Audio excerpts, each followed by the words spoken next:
Hello everybody, welcome to the United Stands. I'm Mark Goldbridge and this is your latest Manchester United news as we discuss the missing piece for Ruben Amorim. I genuinely believe this signing that we've been linked to today very strongly could be the missing link to take Manchester United firmly, consistently back into the top four and credibility in the Premier League and in Europe. I think he's that good. And the minute, I know we've been linked to him, but the minute I saw that Wilcox was in, I know Favel's in. If Wilcox is in, this is looking really good for Manchester United. And the great thing is as well, is that he will be half the price of all the other players we're looking for, but could be not twice the player, but he could be another Cunha, he could be another Mbeumo who comes in as a hungry leader who knows what it's all about. Because this player is absolutely the talisman of his club, and at the moment he's having a very similar season to what Cunha had at Wolves last year and Mbeumo had at Brentford. I'm talking about Angelo Stiller, and I'm going to talk more about Angelo Stiller and why I think he's the missing piece, because I'm going to compare him to all the other players that we're looking at, whether it's Elliot Anderson, Carlos Baleba, Bruno Fernandes, etc., and tell you exactly what he would bring to our team, because it's not really dynamic defensive work. It's more about link-up play from midfield to attack, which is what he's doing for Stuttgart at the moment. I mean, Stuttgart are third in the Bundesliga, and they're playing Thursday night football in Europa League, and they've lost Voltemeda. And they're actually better. They're actually doing really well, and he is 100% the guy that makes everything work. Amika says he's too short. Well, we'll sit you down on that one, mate. You'll be short, because actually, in aerial duels, he's doing better than some of the players like Anderson and Bruno. So we'll talk about that as well, because all that sort of nonsense needs to be sat down. In other news, we will be talking about probably this ridiculous, I call it lack of content nonsense. We spoke about it on the morning show this morning because I just wanted to vent. And everybody seems to be writing articles about it, calling in about it. Have Man United changed their tactics? Why don't you talk about something interesting instead of copying a little debate we did this morning? Like, it's boring. Fucking boring. Oh, have Man United changed their tactics? No, they bloody haven't changed their tactics. They haven't changed their tactics at all. But maybe you want to talk about that as well. Also, there's an update around the stadium. Good or bad, the stadium will not be done until the 31-32 season, or the 30-31 season, which I think is another year on from where we were before. And a few other bits to get into as well. We're live at 7 o'clock tonight because I'm doing That's Football at 7:45. There's a lot of Carabao Cup games tonight, so we're doing that for that. But look, let's get straight into this. I want to talk about Angelo Stiller. So obviously this started this afternoon. If you saw the video with Mords, I'm not going to go over it again. But basically, Jason Wilcox has had Angelo Stiller on the list for Manchester United for a while now. Favel is a big advocate of him as well. So basically, you've got two very big players in Man United's recruitment who are vouching for Angelo Stiller. Before we delve into what he is and how he compares to some of our other targets, we know that Adam Wharton, Carlos Baleba, Elliot Anderson are all targets for Manchester United. But they're all going to cost north of £75 million. They are. They're all, maybe more than that, but they're all going to be above £75 million. And they're all, I believe, under 22. So Angelo Stiller's 24. You'll get him for about 50 million quid. So straight away, he's a lot cheaper than all of those. Fenke keeps saying Stiller's too short. Can you start tuning in for the show and listen? Because it's really boring for everybody else to have to go over it again. He's actually better in the air than some of those players, which we'll talk about in a minute, if you let us just get to it. So, Stiller at 6 foot is too short now, says Shahin. And I don't know. I despair.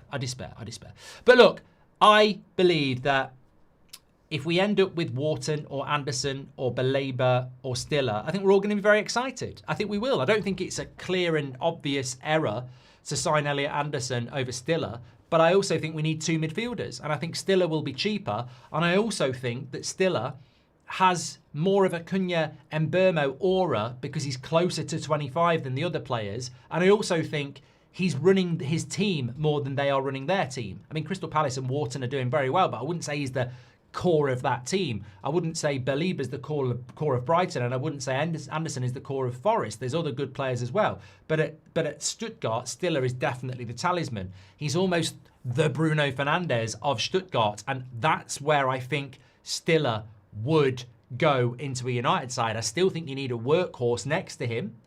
but I think he would do the Bruno role better than Bruno because he's actually a midfielder. I think that's where I'm looking at it. And of course, obviously, That's Football is the home of the Bundesliga this year, so I do get to see a lot more of the Bundesliga than I would have done last year. But I think he's a really exciting player. Now, look, let's just go through some of the key things about them. So, age-wise, we're going to look at this. Oh, you know what? I always set this up, and there's a tendency for this to just be really slow, and it's going to be really slow. Why are you slow? Why are you so slow when we're live? I literally set you up. I can't read any of the stats at the moment because the whole thing's decided to mess about. Let me close it and start again. It's really weird. I get set up for the stream. I have everything ready on it. And then the minute I start streaming, it goes really slow. Right, is it going to load up this time?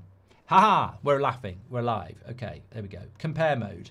Let's go, not relevant on position. Let's go general first of all. So age, he's 24.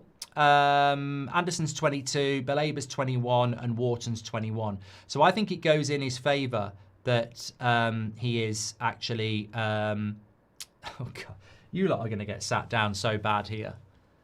Who are the Pratts who said he's too short? Oh my God, you are absolutely going to get sat down. He's bigger than all of them, you idiots. He's 183 centimetres. And Anderson's 179, Belaber's 179, and Wharton is 182. Bruno's 179 and Caicedo is 178. So he's actually taller than all of the players that we're looking at. So if Still is too small, then so is Wharton, so is Belaber, and so is Anderson. This is what, you know what? The great thing about this community is that everybody's welcome, but sometimes we have to be very wary that some people haven't got a bloody clue. Unbelievable. But look, let's get into the more core comparisons because that's what I want to talk about. This is why I think he would be the missing piece, and I'm very excited about this one. So let's have a look at relevant on position, first of all, and compare everybody. So key passes per 90, he makes more key passes per 90 than all of them, apart from Bruno, who we know has been stat padding on key passes forever. He's very good at it. Long passes per 90, Bruno 7, Stiller 6.4, Anderson 3.6, Belaber 4, and Wharton 4.5. So he does play a lot of long passes. Assists per 90, 0.21, the same as Bruno. 0.03 for Caicedo, 0.11 for Anderson, none for Belaber, and 0.12 for Wharton. So he's a creative. Recoveries per 90, 8 compared to Anderson's 9.4, Belaber's 9.5, but Wharton's 6.8. So he's not bad on recoveries either. Aerial duels won, 41%, which is more than Wharton, who is on 33%. Let me go to passing because I think this is where it starts to really come into it. Passes per 90, 70. 70 passes per 90. Unbelievable. Unbelievable stat. 70 passes per 90. Bruno 53, Elliot Anderson 52, Belaber 38, Wharton 38. What do you think Man United are going to need in that midfield? We need people who can pass the bloody ball. This guy is an absolute monster at it. Forward passes per 90, 23.2. Bruno 17, Elliot Anderson 16, Belaber 10, Wharton 14. So he plays more passes than all of them and more forward passes than all of them. Accuracy 90%, which is more than Anderson's 86, Belaber's 87, Wharton's 75, and Bruno's 81. Incredible passer of the ball and a volume passer of the ball as well. I don't know what Wharton's all about, by the way. Not particularly big. Not particularly high on passing stats either. So very, very, very, very good in the passing sense of the game as well. What about the attacking sense of the game, which is obviously very important? Goals per 90, 0.08, which is more than everybody apart from Bruno, who is 0.3. And shots per 90, he is, that can't be right on shots per 90, where was that? Shots per 90, 0.6 to Bruno's 2.3, to Anderson's 1.1, to Belaber's 1. So he's not really somebody who has a lot of shots, actually. He doesn't, but he's but his accuracy on his shots is better than all of them. 37% shots on target. 37% of his shots are on target.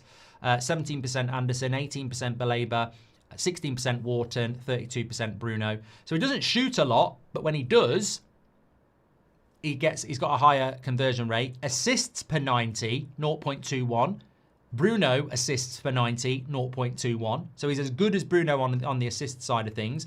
Anderson's 0.1, Baleba 0, and Wharton 0.12. So you know, everything about him, and I haven't touched on the defensive side here. On the defensive side, successful defensive actions per 90, 6.6, which is lower than Wharton, Baleba, and Anderson. Anderson's like 9, Baleba's 8, and Wharton is 8 as well, but Bruno is also 6.6. Defensive duels won, 65%, which is higher than Anderson's 60%, higher than Baleba's 55%, the same as Wharton's 65%, and higher than Bruno's 60%. So when he's doing defensive work, he's very good at it. When he's shooting, he's very good at it. Even though he doesn't do it as much as the others, he is very good at it as well. But his passing is excellent. I just think that this is the heir to Bruno's throne in a proper midfield sense. I think that what I would be looking to do is buy Stiller for the left-hand side where Bruno is, and then bring in somebody for the right-hand side who's just really good at tackling. Maybe it is Baleba. You know, maybe that's what Baleba is. Maybe Baleba's going to be the right-hand-sided defensive monster, work rate, etc., because he is good at that. And maybe Stiller plays on the left-hand side. So very, very, very encouraged that we're looking at him because he's such a different profile to Anderson, Wharton, and Baleba. They don't get anywhere near him in relation to passing. They don't get anywhere near him in relation to forward passing. They don't get anywhere near him in relation to assists. So one of them's got to be creative in that midfield too, and that's why Bruno's playing there at the moment. But he's an absolute midfielder. He's not a number 10 who's dropped back. And for 50 million quid, I think we've got to be all over this. He's perfect for our midfield too, because we do need two. We need somebody who's a more defensive minded, and we need somebody who's going to be, you know, the talisman. And I think if you drop someone like Stiller into that midfield, imagine what he can do with those forward passes into Cunha, into Mbeumo, you know, into Sesko, etc. So look, and he's a lot cheaper than everybody else, and he's more experienced. And I think that, you know, check That's Football out on Bundesliga highlights every week. And when we're doing Stuttgart games, check it out, because I really think you need to take a look at him, because I think he's having a brilliant season, and United need to be trying. I mean, I can't honestly speak highly enough about him. My only concern is that Real Madrid might pop in, or Bayern Munich might pop in, because I think he's that good. Yeah. Would he work with Bruno, says Hodgie Boy? No, I wouldn't think so. One, I'd want him playing on the left-hand side of the midfield, because I think that suits him better, which is where Bruno plays. I don't think he works well with Bruno. Denzel says he's not experienced in the Premier League. I think that's just such a non-argument, though, really. Neither, you know, Sesko's not. De Ligt wasn't. Mazraoui isn't. Lemens isn't. Obviously, Cunha and Mbeumo are, but there's plenty of players that aren't. Martinez wasn't. Erling Haaland wasn't. You know, there's plenty of... Volta-Maida at Newcastle isn't. There's loads of players that aren't experienced in the Premier League. As I said, there are players that have been brought in from the Premier League that are flops as well. So I think this is about scouting, and I think it's a very intelligent move. How about Schmidt, Baleba and Stiller in January, says Cian. Got absolutely no chance of them happening in January.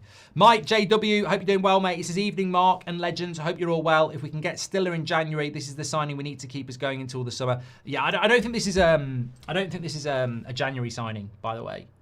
Not by any stretch of the imagination do I think that this is a player that we're bringing in January. I think this is a summer signing. And as Roger says, Stiller would be great, and he'd be the cheapest as well. Look, we need to bring two players in. And I'm looking at this team at the moment. I like Lemens, I like De Ligt, I like Yoro, I like Martinez, I like Dorgu, I like Mazraoui, I like Ahmad. I like Cunha, I like Mbeumo, I like Sesko.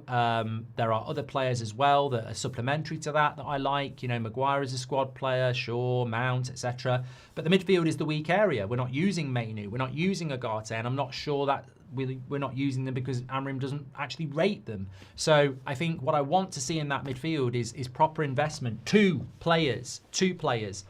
If I've got to get 2 players, there's absolutely no way I'm spending 70, 80, 90 million pounds on Wharton and 70, 80, 90 million pounds on Anderson. It's just not going to happen. Or Belabor. We're not going to get 2 of those 3. We might get 1 of them. The other one needs to be somebody who's more reasonably priced. And I think with Stiller, you'd probably get him for about 50. But you've got to move quick. You've got to move quick. You've got to start doing the work now. You've got to be like we were with Cunha, like we were with Mbermo. We want you. We really, really, really want you. You're the player we want, and you're working on it now. You're respecting Stuttgart, you're respecting what Stiller's doing, but you're going, you're the player we want. We want you. We want you in the summer, and what's it going to take? Do you want us? We want you. This is where you're going to play. You're going to take Bruno's role. Bruno's going to get moved on. These are the conversations we need to be having because he is the replacement to Bruno. I cannot believe the passing stats of this player. It's just, I've seen him over the last few weeks. Stuttgart have been moving up and up and up and up, and he's involved in everything. I don't think he is the captain, but he's involved in everything. But passes per 90, 70, with an accurate pass rating of 90. And most of his passes are forward passes. I mean, he's not a stat padder going to you, to me, side to side. This is ridiculous. He takes the free kicks as well. He takes the corners as well. He's an heir to the Bruno throne, and he's 24. 6 foot, taller than all of them. Yeah, I just think he's perfect. Absolutely perfect. Now, obviously, I do take on board that he's not played in the Premier League before, but I just think that players like that, you could take Kimmich out of Bayern Munich at his age and drop him into a Liverpool team and he'd still be immaculate. You look at Rodri coming out of La Liga. I'm sure Man City looked at what he was doing and went, how is he not going to keep doing that in the Premier League? Like he's got a certain profile that is going to work in the Premier League. When Newcastle did it with Bruno Guimaraes, again, he's playing in the French league. Oh, we might flop. But you look at what he was doing. I remember looking at Bruno G when it was Lyon, wasn't it? And I remember using Y-Scout because we needed a midfielder.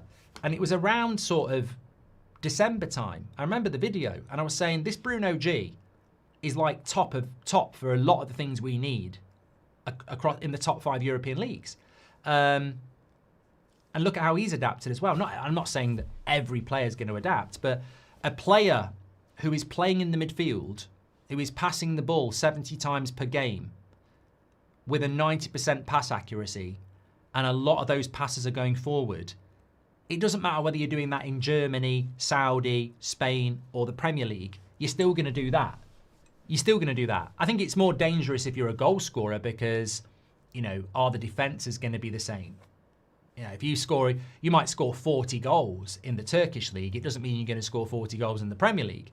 But I think if you stood in the midfield of a Turkish league playing that amount of passes, you're probably still going to do those sort of passes because it's a stat that I think is transformative across any level of football.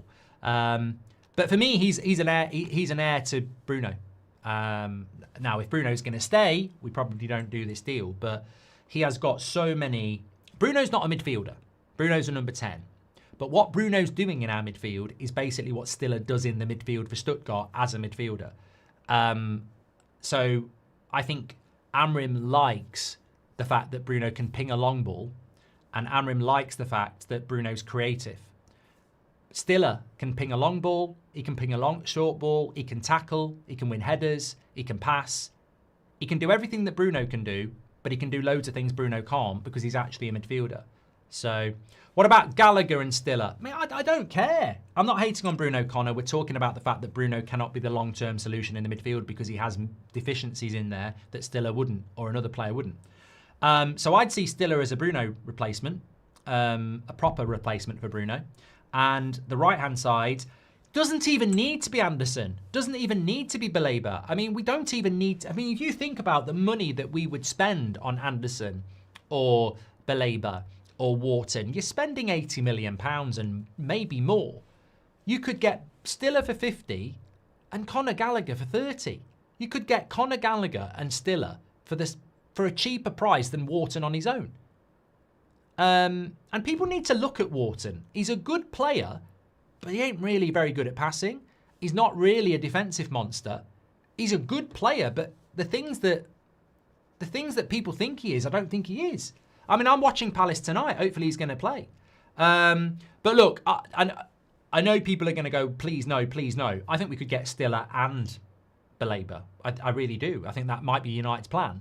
But we could also get Conor Gallagher in January, and if he did well between January and the summer in that defensive position, we might not need to go and get anybody else other than Stiller, and you go into next season with Stiller and Gallagher and Mainu and Agate, and then you spend the other money on another position, maybe a wing back or something like that. So look, we've got to be open to that sort of thing as well. Mika says, bring Stiller, Grimaldo, Spurtian midfielder from Russian League, won Player of the Year last year and is only 25 mil. Saldalo, Shaw and Agate. There you go. If season ends today, what are 3 priority positions, says Visco? Midfield, and the third position is difficult. Do you go for a wing back? Do you go for a backup striker? Do you go for another goalkeeper? Do we need a centre back? I think the priority positions are 2 midfielders really. Mister says he's a good all-rounder with a creative bone in his foot. Because of that, he doesn't cover the ground as much, so you would pair him with someone like Belabor, Anderson, Gallagher type. Exactly. Palace are playing tonight against Liverpool, yeah. There's some good games tonight. There's Liverpool, Palace, Arsenal, Brighton, Newcastle, Spurs, Wolves, Chelsea, and Swansea, Man City. But I'm covering all that at 7:45. That's why we're a little bit early. Which deal would you choose? First centre midfield choice, but can't get him until the summer, or second, third choice by you get him in January? I don't expect to get Stiller, Anderson, Belabor, or Wharton in January. I'm resigned to the fact that won't happen, and it shouldn't happen, because unless Stuttgart were willing to do a deal, none of the others will. But we have to get a midfielder. I think I use Conor Gallagher as an example, and people get annoyed, but I'm using Conor Gallagher as an example of availability, probably a loan to buy. We can go and do that deal and strengthen in January. He won't be the only one. Manu Kone at Roma, I don't know whether that's possible, but there will be other midfielders that we can go for in January. I'm just using Conor Gallagher as the example of availability, because we will not get another one. We won't get one of the main ones in January. But we can go and get someone. Mike JW with a super chat. Hope you're doing well, pal. He says, here's your question mark. If we get Stiller and you had to pick a midfielder to partner him, who would be your first choice? Let me just have a look at the defensive stats again. So, probably Elliot Anderson. He's the most busiest defensively. So successful defensive actions, 9.2 Anderson, 8.1 Belabor, 8 Wharton.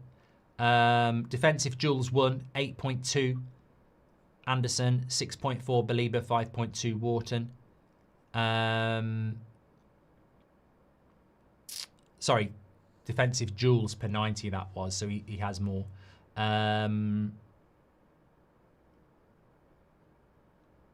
Yeah, so he is the best defensive workhorse, Anderson. And I don't want somebody. I think what we've got to remember here in a midfield too, we don't want someone to sit and hold the midfield. I'm not looking for Declan Rice, and even he doesn't do that anymore. I'm looking for somebody who is part of the attack, but is a little bit more busy defensively. So for me, I at the moment would say Anderson and Stiller.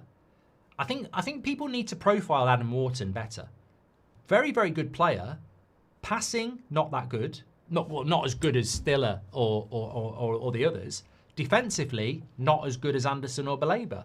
So Wharton sort of sits in this middle ground where he's nowhere near as good a passer as a Stiller, and he's nowhere near as good as defensively as a Belabor or an Anderson. He sort of sits in the middle. Youngland is perfect partner at the best price, says Louis Hall. I mean, that is a player I don't think we should dismiss. Bruno isn't going to decide his future until the World Cup ends. How do you convince someone he is replacement until Bruno says he's going? We decide Bruno's future, mate. If we told Bruno to go in the summer, he would have gone. We decide his future. We don't wait. I mean, that's okay last summer, but we don't wait. We sign Stiller and we go to Bruno. That's it. We've got the guy we want now. You can go. And if Bruno says, I'm not going, well, you go, fine, you're not playing. You know, that's what you do. You don't let the player decide their future. Surely that's the answer. But this is a long way off, of course. Do you think Gallagher on loan hurts Mainu, says Vagabond? Yes. But I think Amorim's hurting Mainu at the moment. Like, I like Mainu, but Amorim and Man United the priority. If Mainu was good enough, he'd pick him. Maybe Amorim wants Gallagher and he'll pick him. You've got to, you know, somebody in the chat just said, what does that mean for Agate? What does it mean for Mainu? They're not playing anyway. Ruthless. Yeah? You got to get ruthless. We need Verts, says Tizzy. We don't. We really, really don't. Thank you very much to Visco. Bruno isn't going to decide. Done that one. Has Edison from Atalanta fallen off? Good option, says Matt. I don't know what's happened. Very good point. I don't know what's happened with Edison. Other than he is not a target for Manchester United. Edison is not a target for Manchester United. I repeat, Edison is not a target for Manchester United. He's basically, you know, he's a good player. Very good player. But he hasn't... He was a target under Ten Hag. Effectively, he was a target under Ten Hag. So he's not a target under the Amorim or Wilcox or Favell era. So yeah, that's not what we're looking at the moment. So you move on. I mean, it's like Milinkovic-Savic, isn't it? He was a target under Mourinho, and yet for the first 2 years of Ollie, apparently he was a target for us, but he never was. He was a previous manager's target, and that's just the way it works. Yeah, there's no other way about it. Let me just talk to you about the stadia, the Manchester United stadia. So let me get the date right here.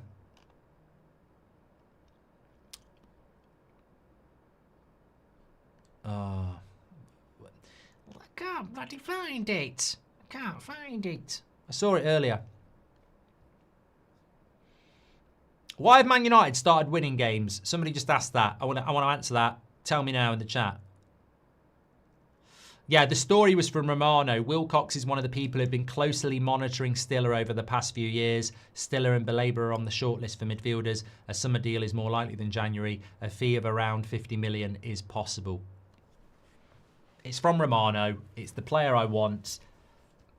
Stiller watch. Get yourself over to That's Football and watch the highlights.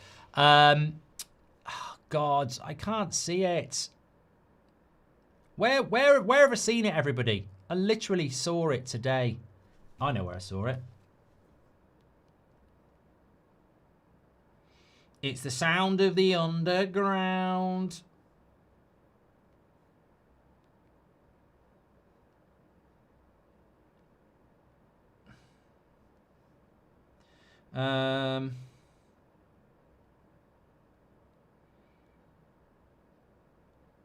Got it. So, according to the Mail, Manchester United hope to move into their stadium in time for the 2030-31 season. So, 25-26, 26-27, 27-28, 28-29, 29-30, 30-31. So we've got 5 full seasons before that would happen. 2030-31. Yeah, it's 5 years away, isn't it, still? It's like exactly 5 years away. It's a bit cheeky, really. It's a bit cheeky because it was 5 years in February and now it's 5 years now. So they've lost 6 months, haven't they, really? Which is always going to happen. You know, it's going to take 5 years to build it and they haven't actually started building it yet. So 2031. No, it's 6 years. What am I on about? No, 2030. It'll be. They're looking to open it in September 2030, so it's 5 years away. 5 years away. Yeah. Whatever. Can you compare Stiller stats to Mainu? Yes, I can. Oh, you want me to do it? Okay. Let me just do this for you. Oh God. The thing is, if you don't use it, it just messes up. Why are Man United winning games, people? People are still doing shows and tweets and articles about, let's get rid of Caicedo. Has he tweaked his system? Why are Man United winning games? Because we are. I mean, why did we not beat Arsenal and Fulham? And why did we beat Liverpool? Do you want to know why? Because, let me go to passing on this. Yeah, why are Man United winning games? Really, really simple. Because football is unpredictable. We played very, very similar against Arsenal and Fulham as we did against Brighton and Sunderland. And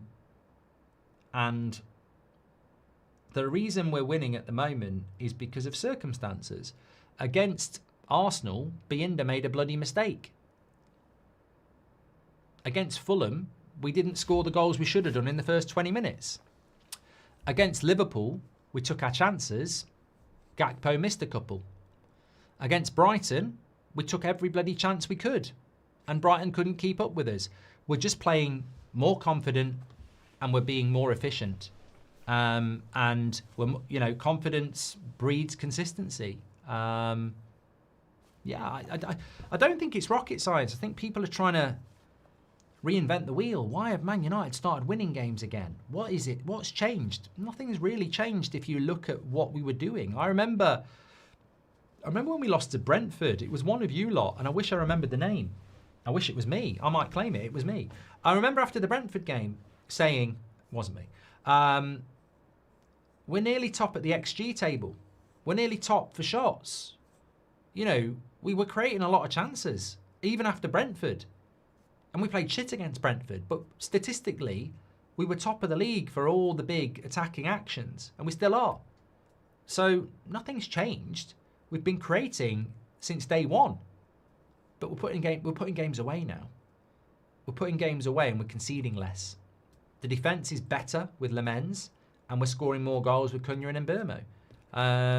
I'd never go so far as to say we're the same as last season. I've seen people do that. I think that's too far. That's too far. I saw somebody say, we're not actually doing anything better than last season. The difference is we haven't got an Nana in goal, we've got Lemens, and we've got Sesko, Cunha and Mbeumo instead of Rashford, Garnacho, Anthony, and Rasmus. I can't buy into that. I don't think we were playing exactly the same last season as this season. I think the transfers have made a big difference, but also the pre-season has made a big difference, and the players understand the system better. But yeah, I think across this season, I've not seen anything different from Arsenal to today, from Fulham to today. I haven't seen anything different. I just think that we're playing with more confidence, we understand each other better, and we're being more clinical, certainly, yeah. Do you think we'd beat Arsenal if we played them now? I mean, Arsenal are a very, very, very good team. But I remember speaking to Robbie on That's Football on win, lose or draw, and he was very respectful of Man United and said, you know, we didn't play well that day. You did play well, and we ground out a result. We had more possession than Arsenal that day. I think they hit more long balls than us. Arsenal did not play well that day. They ground out a result. But fair play to them. Would we beat Arsenal now? I think Arsenal are a better team than the opening day. I think we're a better team than the opening day. I'd like to have a go at them. We'd be the underdog, but I'd like to have a go at them. I think we'd give them a good game. But, I mean, I think they're going to win the league. I think they're the best team. But, you know, why would we not want to have a go at them? But I think Arsenal are the finished article, as I said this morning. They've got the striker, they've got the bench, they've got everything going for them. We're talking literally in this show about the missing piece. And I'm very excited. I'm very excited about Stiller. I'm very excited about tomorrow night, 8 o'clock preview. Got Ben Jacobs on the show tomorrow, so we can ask him about Stiller as well. The Stadium 2. I love it. The weeks are going so quick at the moment as well. Like, I just can't believe it's Wednesday night already. As soon as we hit Thursday, we have Ben Jacobs on at 2, live preview at 8. Then it's Friday press conference. Then it's the match. It's just great at the moment. It's absolutely great. You can't move for how quick it's going. And last week flew by as well. I'm with you, Fanky. I don't know how the week flies by when we're only getting one game a week and we're desperate to play, but they're flying by. Yeah, I'm very excited. Early predictions for Forest. We're going to win, mate. Taha, we're going to win. And a lot of people don't like me saying this, but I'm absolutely convinced we're going to win. They are not playing very well. They are going to park the bus. And we are playing very well. We will score 2 goals. I don't think they will score 2 goals. And I think we will win. We should have beat them last season when we were shit and they were good. They scored an early goal, they parked the bus and we couldn't break them down. We are playing well, they are not playing well. I think we're going to win. Of course, I respect the fact that the Premier League can throw up anything. Look at Sunderland, at Chelsea last week. But I think we're going to win. I think this is more of a win than Brighton and Liverpool was. I think we're going to win. We're going to have to work for it. I'm not taking it for granted, but I think we will win. Alan Carroll says, Mark, Teddy Sheringham, thanks for your super chat, pal. Teddy Sheringham told a story about getting fined by Sir Alex for playing golf 4 days before a game. Can't imagine that happening in the modern game, says Alan. Different times, yeah, but, you know, we need to build our own time, don't we? We need to build our own time. And look, I'm getting excited about United. As soon as I saw Romano talking about Stiller today and Wilcox, I know. Well, you know what? I think once it hits November, you can talk about transfers because the January transfer window, as I said to you a few weeks ago, it's November, December, January. It's like at the end of March talking about transfers. We all do it. April, May, June. So we are close to the January transfer window. As soon as it hits November, we can talk about it. I can't explain how excited I'd be if we got Stiller. I just think he's so different to Baleba and Wharton and Anderson. He would be the heir to Bruno, a proper midfielder, but who does the things that Amorim likes that Bruno does. I think he'd be brilliant, absolutely brilliant. His stats are different because he plays in a different league. You put Plum. I don't think at any point anybody, including myself, has not acknowledged that. I think we're all fully aware that he plays for Stuttgart in the Bundesliga. But the Bundesliga is the closest league to the Premier League in relation to intensity and speed. Stuttgart are not Bayern Munich. They are not even Dortmund, and they are certainly not Frankfurt or Leverkusen. They would be outside the top 4.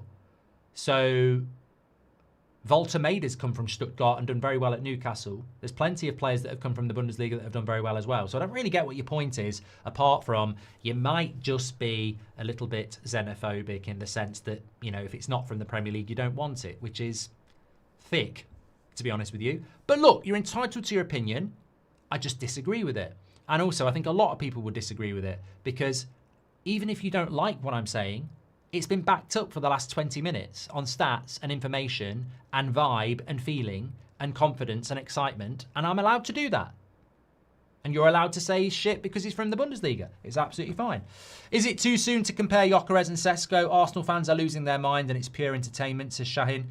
I think it's babyish. I like Gyokeres. I think it's childish. I don't know why we're doing it. Maybe I've grown out of it. Maybe it's for youngsters. I don't know, but I don't really see the relevancy of who's better, Gyokeres or Sesko. The only thing I'm interested in is who's better, Man United or Arsenal. And they're better than us. I'm not interested in Player FC. I'm very happy with Sesko. I still would have liked to have got Gyokeres. I'm sure Arsenal might have liked to have got Sesko. Or they might be happy with Gyokeres. I don't see what the relevancy is of an individual player against each other when we finished 15th last year and we're desperately trying to get back into Europe. I couldn't give a shit about Gyokeres or Sesko or Isak or Sesko. If that's winding Arsenal fans up and you're doing it, well done. Fair play. Why Arsenal would give a shit, I do not know. Why would you care? You're top of the league. Why would you care if United fans are going, Sesko's better than Gyokeres? I mean, man, to be fair, Arsenal could have chosen Sesko.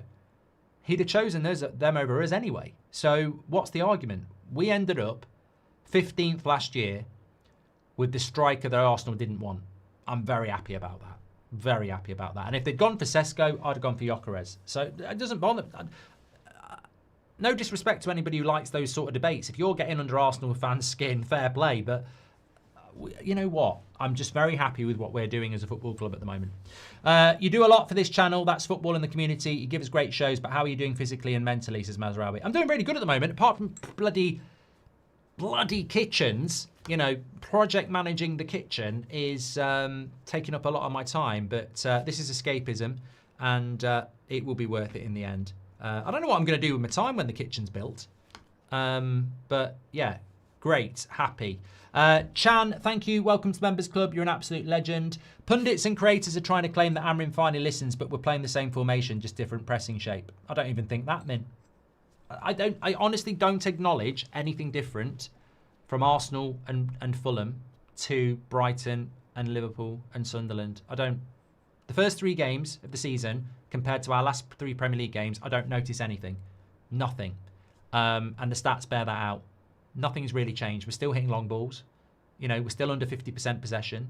And we were playing well in those. We're just putting the ball. The only thing that's changed is we've got a goalkeeper and the team is more used to each other. And confidence is flowing through. But what it is the media and the Amorim outers want to pretend that they're coming back because he's changed, because they couldn't shut up about system and formation for the last 12 months. So in their head, to come back, they've got to find a way. And because they were moaning about system and formation, they've got to pretend it's changed. But most people who were Amorim in are going, fuck off. No, we've backed this manager. We stuck by this manager and said the system and the formation's not the problem. You're not coming back pretending to us that he's changed it, because he bloody well hasn't. Just come back and support the team. Stiller to Mainu. I've got a couple of minutes to do this very, very quickly. So Mainu passes per 90, 38 with a pass completion of 87. Stiller 70 with a pass completion of 89. Anderson passes the ball more than Mainu. Baleba and Mainu are bang on with Wharton at 38 per game. And Baleba has a similar pass succession. Forward passes per 90, 23 for Stiller, 17 for Bruno. Mainu 9. Fucking hell. You don't want to listen to this. You do not. I didn't know this. You don't want to listen to this. Forward passes per 90, 23 for Stiller, 17 for Bruno, 16 for Anderson, 14 for Wharton, 10 for Baleba, 9 Mainu. He doesn't pass it forward very often, apparently.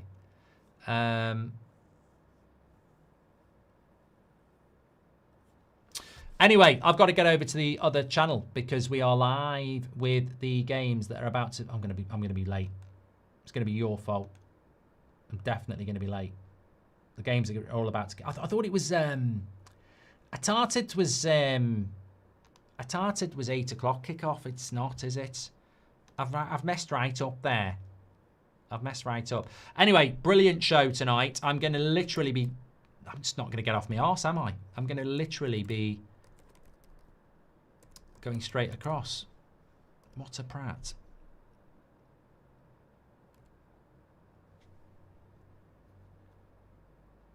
Yeah, I am. It's 7:45. I'm a bloody idiot. Right, I'll see you over on That's Football in a minute. Fantastic show tonight. Thank you, everybody, for tuning in. If you want to continue the conversation, I'm on That's Football. Get yourself over there. Thanks for watching. Take care. Legends.